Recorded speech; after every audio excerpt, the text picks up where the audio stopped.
undur-undur tergolong predator yang pasif, yaitu hanya menunggu mangsanya datang. Dia bisa tahan tidak makan selama berbulan-bulan loh. Wele-wele. Nah, Fauzan dan Rizal sepertinya sudah mendapatkan cukup banyak undur-undurnya. Mau diapakan ya kira-kira? Oh, ternyata mau dibikin obat ya. Abahnya Rizal ini menjual obat dari bahan undur-undur, teman. Obat dari undur-undur. Memangnya undur-undur bisa mengobati penyakit apa?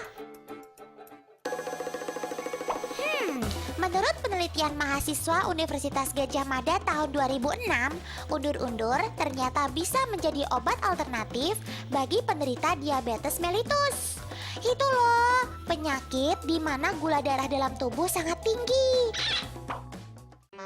Oh ya? Kok bisa sih? Ya bisa dong. Nah, jadi begini teman. Undur-undur mampu menurunkan kadar gula dalam darah karena mengandung zat bernama sulfonilurea. Zat sulfonilurea ini mampu memperbaiki kerja pankreas dalam meningkatkan produksi hormon insulin, yakni hormon yang berfungsi menghasilkan energi. Undur-undur ini cukup dimasukkan ke dalam kapsul, lalu bisa langsung diminum sebagai obat, teman.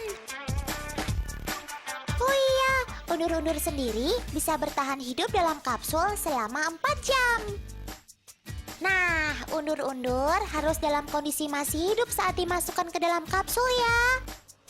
Karena kalau sudah mati, khasiatnya akan jauh berkurang. Tapi ingat ya, ada baiknya berkonsultasi dulu dengan dokter yang terpercaya sebelum mulai mengkonsumsi undur-undur ini.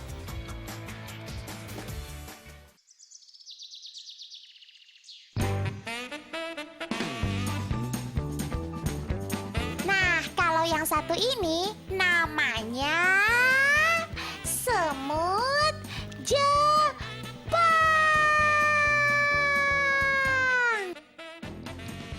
Hewan mungil satu ini memang tengah ngehits, teman. Setahun terakhir ini, semut Jepang menjadi fenomenal karena dianggap berkhasiat. Iya, semut Jepang sangat populer karena dipercaya bisa menyembuhkan berbagai macam penyakit.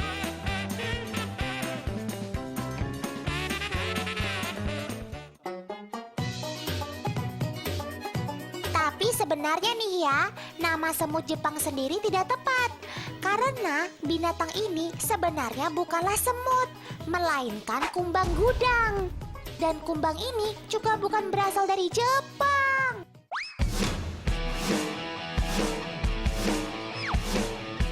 Otan juga bingung kenapa sampai dinamakan semut Jepang. Padahal ciri-ciri dari semut Jepang ini identik dengan kumbang. Yakni badannya keras, tidak lunak seperti semut, serta memiliki sayap, meskipun tidak bisa digunakan untuk terbang. Selain itu, si kumbang ini juga memiliki 3 pasang kaki dan sepasang antena di tubuhnya. Namun, karena terlanjur beken dengan nama semut Jepang, akhirnya orang-orang pun menyebut kumbang ini dengan semut Jepang. Jadi ya sudahlah ya, kita tinggalkan perdebatan soal namanya. Kita langsung saja ke khasiatnya. Konon, penyakit yang dapat disembuhkannya juga tidak main-main loh. Seperti gula darah atau diabetes, darah tinggi atau hipertensi, asam urat, hingga kolesterol. Luar biasa. Gembar-gembor kehebatan semut Jepang ini membuat permintaan akan semut Jepang sangat tinggi, teman. Akibatnya, usaha budidaya hewan ini pun jadi ikut-ikutan booming. Maklum saja, kumbang ini sangat mudah diternakan. Biayanya pun murah dan perawatannya juga tidak susah, teman. Yang penting, ada tempat untuk menyimpan semut Jepang dan makanannya. Otan kasih tahu ya, langkah awalnya adalah sediakan toples kosong. Taruh kapas ke dalam toples tersebut. Fungsi kapas ini untuk membersihkan minyak di wajah semut Jepang. Otan bercanda kok. Kapas ini berguna sebagai alas dari semut Jepang, sekaligus tempatnya untuk menyimpan telur, teman. Lalu masukkan semut Jepang ke dalam toples. Proses ini membutuhkan kesabaran ekstra, karena biasanya banyak semut Jepang yang suka menempel di tangan. Nah, terakhir masukkan deh raginya. Gampang kan?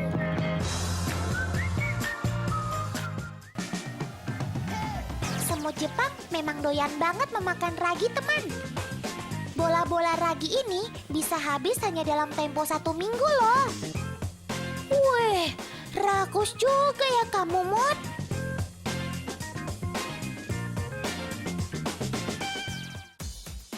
Media budidaya semut Jepang gak mesti toples kok, teman.